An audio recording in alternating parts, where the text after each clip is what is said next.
우리가 읽었던 이 시편 119편, 성경 안에서 가장 긴 절로 되어 있죠. 176절로 되어 있습니다. 성경 안에서 가장 긴 절인데, 이 119편이 가장, 그러니까 한 단어로 뭘 말씀하고 싶어 하느냐라고 한다면 말씀입니다. 율법, 규례, 하나님의 말씀이 어떠한지에 대해서 말씀하는 핵심 키워드가 하나님의 율법, 하나님의 말씀, 하나님의 계명에 대한 주제를 다루고 있습니다. 그래서 하나님의 말씀을 사랑하고 말씀이 힘이 되고 말씀이 생명이 되는, 말씀이 왜 우리들에게 그렇게 유익한 것인가, 말씀이 가지고 있는 힘이 어디에 있는가라는 것에 대해서 이 시편 기자는 이 하나님의 말씀의 유익함에 대해서 아주 길게, 성경에서 가장 길게 율법의 유익함을 이렇게 길게 우리들에게 증언하고 말씀해 주고 있습니다. 오늘 말씀의 제목이 말씀 앱이죠. 네. 이 앱이라고 하는 단어가 이제는 저희들에게 그렇게 낯선 단어가 아닙니다. 다른 말로 하면 우리가 어플이라고도 하는데, 스마트폰을 쓰시는 분들은 이 단어를 다 알고 계실 겁니다. 거기 안에, 스마트폰 안에 들어있는 기능들 하나하나를 우리는 다 어플 아니면 앱이라고 하는 단어를 사용을 하죠. 저도 이 앱을 가져왔는데, 핸드폰 안에 어플 한 10개 이상씩은 다 깔려 있으시죠. 그래서 이 스마트폰 안에 만약에 여러분들이 카메라의 기능을 가지고 오신다고 하면 핸드폰이 아니라 카메라가 됩니다. 신기하죠? 이걸 전화의 기능으로 쓰면 전화가 됩니다. 그리고 이것을 어두운 날 우리가 길을 비추는 걸로 쓴다고 하면 이 핸드폰이 손전등이 되는 것이죠. 음악을 들으면 또 음악을 틀 수 있는 라디오 같은 그런 기능들을 하게 되어지고, 성경을 보게 되어지면 이게 갑자기 전자 성경이 되어지고, 책을 쓴다면 전자 도서로 변신을 합니다. 그리고 이걸 가지고 계산기로도 쓰고, 뉴스도 보고, 또 학습할 때, 또 영어를 번역할 때, 여행을 갈 때, 지도를 펼칠 때, 정말 다양한 기능을 다 가지고 있습니다. 이 어플이 대략적으로 한 300만 개 정도가 된다고 합니다. 이런 어플이 있어? 그런 어플이 있습니다. 우리가 상상할 수도 없는 여러 가지, 다 쓰지 못해서 그럴 뿐이지 수십 많은 어플들이 있고, 이것을 어떻게 사용하느냐에 따라서 핸드폰이 아니라 정말 300만 개의 다양한 기능과 편리함을 주는 그런 장비로 사용되어질 수 있는 것이죠. 이것이 왜 어플이다, 앱이다 라고 할 때 이 이름은 정말 잘 정한 것 같습니다. 어플리케이션이라고 하는 그 단어를 줄여서 앱, 어플이라고 하죠. 이 단어는 응용을 하다, 적용을 하다, 이런 단어로 쓰여집니다. 그런 단어로 번역이 되어지죠. 이 핸드폰을, 어떤 앱을 어떻게 적용하는지에 따라서 다양한 기능으로 쓰여진다는 것이 이 스마트폰을 만들고 앱을 만든 사람들의 정말 천지적인 아이디어인 것 같습니다. 제가 오늘 말씀 앱이라고 이름을 지은 것은 좀 쉽게 설명을 하고 이해를 드리기 위해서 이런 제목을 가지고 왔습니다. 여러분, 성경 안에도 많은 어플들이 있습니다. 여러분의 삶에 나라고 하는 사람의 이 사람이라고 하는 존재에 하나님이라고 하는 말씀의 어플리케이션을 장착하는 것이 중요한 것이죠. 알고 있는 건 중요하지 않습니다. 물론 당연히 아는 것도 중요합니다. 중요한 것은 나라고 하는 이 사람이라고 하는 존재에, 나라고 하는 존재에 이 성경 안에 들어있는 수많은 하나님의 말씀의 어플리케이션을 내 삶으로 가지고 와서 적용을 하고 활용을 하고 실천을 하는 것이, 그것이 중요하다는 겁니다. 그때야 말씀이 비로소 우리 안에서 생명력을 얻고 우리가 그 하나님의 말씀다운 사람으로 변화되어져 간다는 것이죠. 그래서 말씀의 어플리케이션을 우리의 모습에 장착하는 것 참 중요합니다.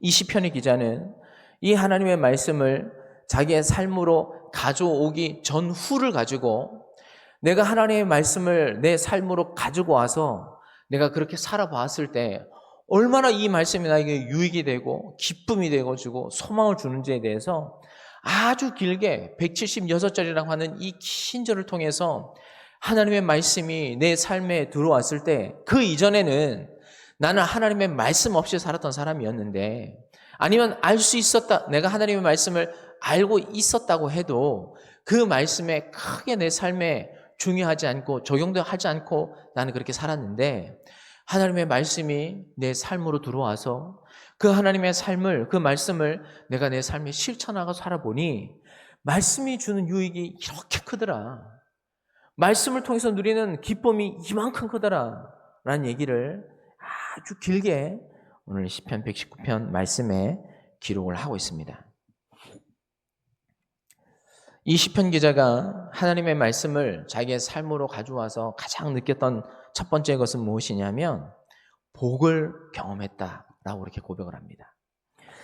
읽었던 본문의 말씀 1절 2절입니다. 행위가 온전하여 여호와의 율법을 따라 행하는 자들은 복이 있으며 여호와의 증거들을 지키고 전심으로 여호와를 구하는 자는 복이 있도다. 복이 있다 말씀하죠. 그래서 앞에 전제는 이렇습니다. 여호와의 율법을 따라 행하는 자들.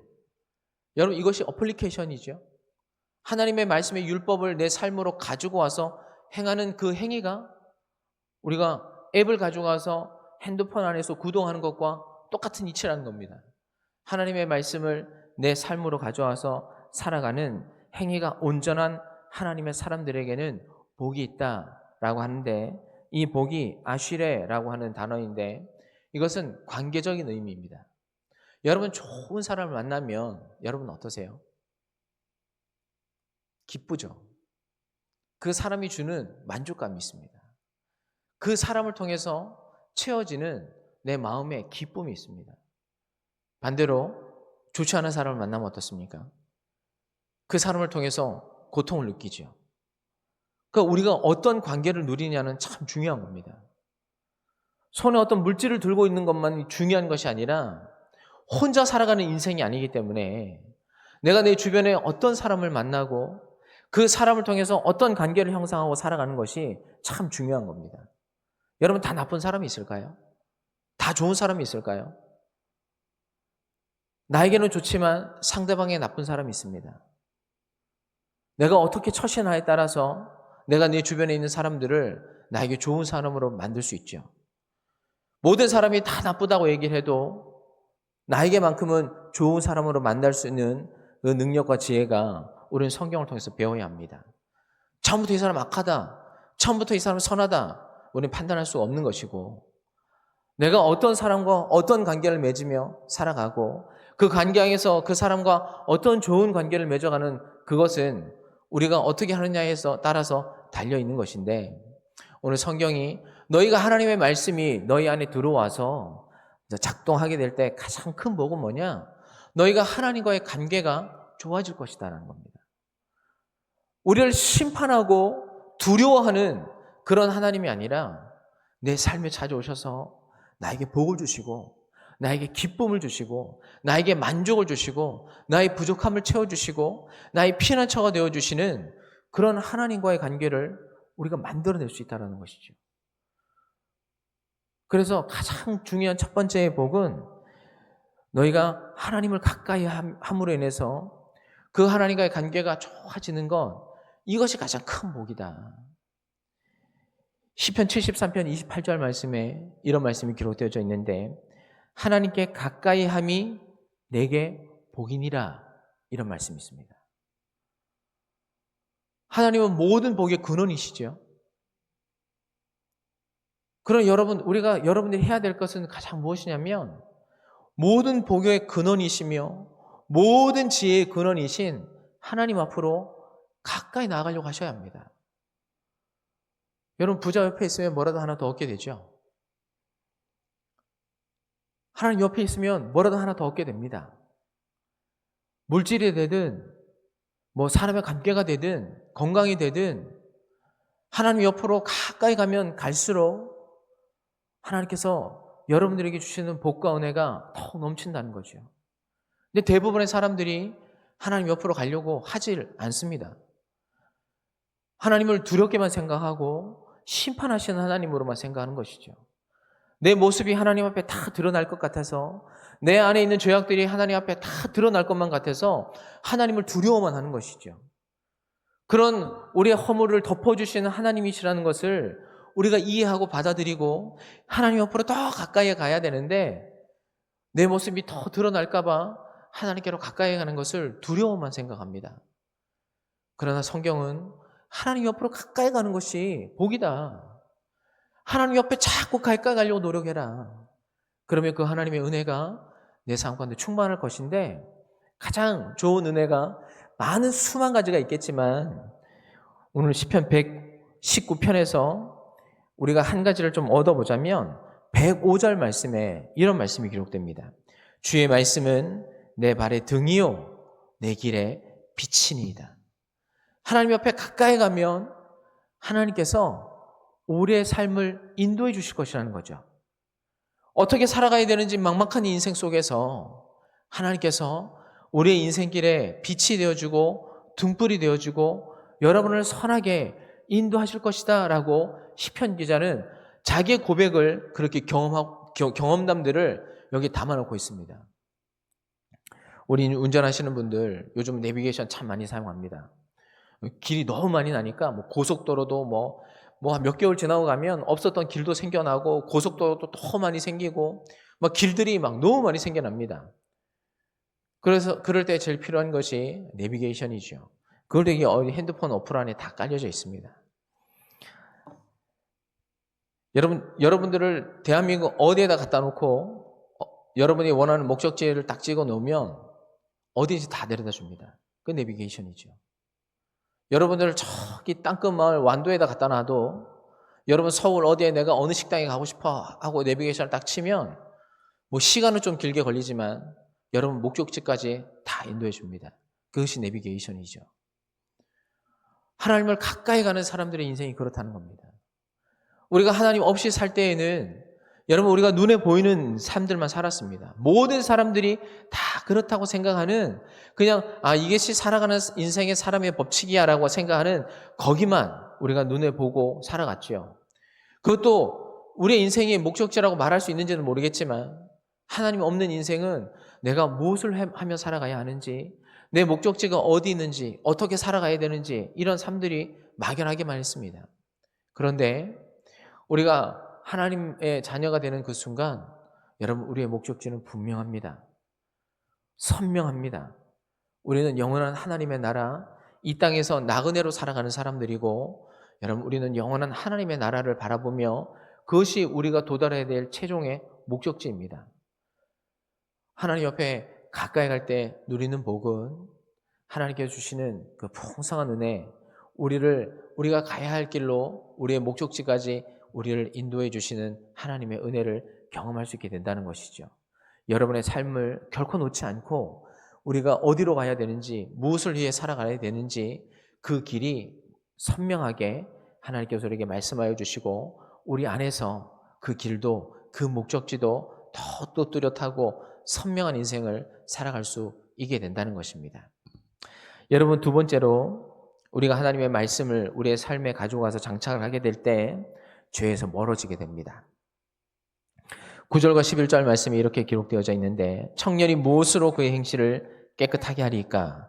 주의 말씀만 지키를 따름이니이다. 내가 전심으로 주를 찾아 싸우니 주의 계명에서 떠나지 말게 하소서. 내가 주께 범죄하지 아니하려 하여 주의 말씀을 내 마음에 두었나이다. 아멘. 여러분 하나님의 말씀이 여러분의 삶에 가까이 다가올 때 뚜렷하게 나타나는 것 중에 하나는 무엇이냐면 우리가 죄에 대해서 민감해진다는 겁니다. 예전에는 이것이 죄인지 모르고 지었다고 한다면 지금은 그래도 죄는 죄인 줄 알고 지게 된다는 것이죠. 죄에 대한 선명한 기준, 이것을 해야 되는지 하지 말아야 되는지, 이것이 옳은지 옳지 않은지에 대한 분명한 기준들이 우리들에게 생긴다는 것이죠. 시편의 기자는 이렇게 얘기를 하죠. 하나님, 내가 죄를 짓지 않기 위해서 하나님의 말씀을 내 마음에 두었습니다 라고 이렇게 얘기를 합니다. 그래서 청년의 행실, 뭐 이것을 나이로 좀 따지기보다는 좀 더 광범위하게 내가 육체의 쾌락을 즐길 수 있는 모든 나이가 청년이다라고 한다면 우리가 하지 말아야 할 일들이 있지요. 그런 일들을 우리가 범하지 않기 위해서 우리의 행실과 우리의 삶을 깨끗게 하기 위해서 우리가 할 수 있는 방법이 뭐냐? 하나님의 말씀을 우리의 마음에 두는 것이다. 이렇게 이야기를 합니다. 여러분 잠언 말씀에 그 마음이 무엇이냐? 이렇게 잠언 말씀은 이렇게 얘기를 하는데 모든 지킬 만한 것 중에 더욱 내 마음을 지키라. 생명의 근원이 마음에서 나온다. 이렇게 얘기를 합니다. 여러분의 이 내면은 깊은 곳에 있는 이 마음이 여러분의 생명의 근원이 여러분 이 마음에 있다고 성경은 그렇게 이야기를 하고 있죠. 그래서 가장 깊은 가장 은밀한 여러분의 마음 거기에다가 생명의 근원이 나오는 이 마음에다가 하나님의 말씀을 거기에다 넣어두어라 이렇게 성경이 이야기를 하고 있는데 여러분 이 11절의 말씀을 원어적인 의미로 해석을 하면 이런 의미를 담고 있습니다. 내가 당신의 관역에서 하나님이죠. 하나님의 관역에서 벗어나 죄를 짓지 않으려고 하나님의 말씀을 내 마음이라는 가장 안전한 보석함 속에 보석처럼 꼭꼭 숨겨두었습니다. 라는 의미로 원어적인 해석을 이렇게 할 수 있다는 것이죠. 여러분이 이 우리의 마음이 하나님의 보석함이라고 한다면 말씀은 보석이라는 겁니다. 예수님의 씨 뿌리는 비유를 잘 아실 텐데 거기엔 4가지 땅이 나옵니다. 가장 많은 열매를 맺는 땅이 어딘가요? 좋은 땅이라고 이제 얘기를 하는데 여러분 그 좋은 땅은 씨앗을 품는 땅이죠. 땅속 깊이 이 씨앗이 들어가서 땅이 이 씨앗을 품어낼 때에 여러분 거기 안에서 생명이 작동을 하게 되는 겁니다. 그래서 열매를 풍성하게 맺는 땅은 씨앗을 품는 땅입니다. 그 씨앗을 깊은 땅속에 품을 때 거기에 영양분, 물 이런 것들이 여러 작용을 통해서 아래로는 뿌리를 깊게 내리고 위로는 줄기와 열매를 많이 맺게 되어지는 것이죠. 여러분 이것이 말씀을 대하는 우리의 태도이어야 합니다. 하나님의 말씀을 깊이 품으라 라고 이 시편 기자는 그렇게 이야기를 하고 있는 겁니다. 여러분 태아를 어디에다 품나요? 어머니 배 안에 가장 안전한 곳에 가장 은밀한 곳에 암탉이 마치 그 새끼를 그 알을 품는 것처럼 내가 이스라엘 백성들 너희를 품었다. 성경이 이렇게 말씀하고 있죠. 여러분 그래서 성경을 하나님의 말씀을 마음으로 품어라 라고 그렇게 이야기를 합니다. 값비싼 보물은 드러내놓습니까? 가장 은밀한 곳에 감추게 됩니까? 감추게 되죠. 사람들 앞에 내놓는 사람이 어디 있습니까? 내가 정말 소중히 여기는 보물은 아무도 사람이 볼 수 없는 곳에 꼭꼭 비밀하고 은밀하게 감춰두고 계속 품는 것입니다. 이런 태도와 마음으로 하나님의 말씀을 품으라는 겁니다. 너희가 가장 소중한 보물을 은밀하게 지키는 것처럼 이 하나님의 말씀을 은밀한 곳에 비밀스럽게 하나님의 말씀을 잃어버리지 않기 위해서 또 잊어버리지 않기 위해서 하나님의 말씀을 마음 깊은 곳에 집어넣고 품어라 라고 성경이 그렇게 말씀을 대하는 태도에 대해서 이야기를 합니다. 감사합니다. 네. 우리 여성들에게 제가 이제 들었던 그 몇 번이나 들었고 여러분들도 아시는 말씀이라고 생각합니다. 이런 우스개 얘기가 있는데 이게 명품 가방인지 아닌지 판별하는 방법이 있다고 하죠. 비 오는 날에 가방을 이렇게 우산처럼 위로 쓰면 명품이 아니라고 하고 명품은 어떻게 한답니까? 내가 비를 맞을지언정 여러분 명품 꼭 품에 안고 간다죠. 여러분 이 태도가 말씀을 품는 태도여야 합니다. 말씀이 여러분들의 명품인가요? 여러분의 생각하는 그렇게 말씀이 여러분들에게 소중합니까? 여러분 그럼 그런 자세로 하나님의 말씀을 품어라 라고 이야기를 성경은 하고 있습니다. 여러분 하나님의 말씀은 살아 있습니다. 여러분이 하나님의 말씀을 마음에 그렇게 딱 품을 때에 그 살아계신 하나님의 말씀이 여러분의 영혼과 생명 안에서 작동을 하게 되어지는 것이죠. 그 말씀이 여러분들에게 생명을 주고 그 말씀이 예리한 칼처럼 여러분의 폐부와 여러분의 골마 터진 그 마음의 깊은 곳까지 찔러 들어가서 여러분의 마음이 살아날 수 있도록, 생명이 살아날 수 있도록, 영혼이 살아날 수 있도록 여러분의 마음 깊은 곳에서 여러분이 품은 그 하나님의 말씀이 여러분의 영혼 안에서 작동을 하게 되는 것입니다. 그래서 이 마음으로 하나님 말씀을 품으시면 성경은 너희가 죄에서부터 자유케 되어지는 삶을 살 수 있게 되어지고 마치 올무에 갇혀있던 새가 자유케 되어지는 그 은혜를 경험하게 될 것이다 라고 성경은 이 시편의 기자는 자기의 경험담을 이렇게 성경 안에 말씀을 하고 있습니다. 하나님의 말씀을 이렇게 꼭 품어낼 수 있는 저와 여러분 될 수 있기를 주님의 이름으로 축원합니다. 여러분 세 번째로 말씀을 여러분 안에 장착하게 될 때 생명을 얻게 되어집니다. 여러분 같은 것이죠. 마음에 이 말씀을 품으니 생명이 근원되어지는 이 말씀이 살아나면 당연히 여러분의 생명도 더 풍성해지는 것은 당연한 것입니다. 여러분 시편 이 119편을 지었던 기자 이 말씀을 처음부터 끝까지 읽어내면 여러 말씀 중에 내가 하나님의 말씀으로 인하여서 살아나게 되었다라는 표현들이 여러 번 등장합니다. 내가 이전까지는 하나님의 말씀을 모르고 살았을 때에는 내 인생이 곤고하고 힘들었는데 이 하나님의 말씀을 가져가서 살아보니 이 하나님의 말씀이 나를 살게 하더라. 내 삶이 살아나더라. 내 영혼이 살아나더라. 내 인생이 달라지더라. 라는 내용을 고백을 하고 있는 것이죠. 여러분 사도 요한이 말씀을 따르면 1장 말씀에 태초에 말씀이 계셨다 이렇게 얘기를 합니다.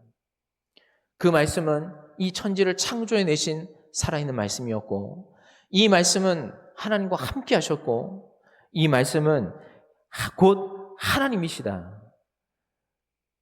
이 말씀이 육신이 되신 그분이 누구신가요? 이거 모르면 안 되는데 예수 그리스도 아닙니까? 태초부터 하나님과 함께 계시고 천지를 창조하시고 하나님이신 그분이 우리 눈에 보이는 모습으로 나타나신 그분이 예수 그리스도라는 것입니다. 하나님이 세상을 이처럼 사랑하사 독생자를 주셨으니 이는 그를 믿는 자마다 멸망하지 않고 영생을 얻게 하려 하십니다. 여러분 예수 그리스도 곧 영생입니다.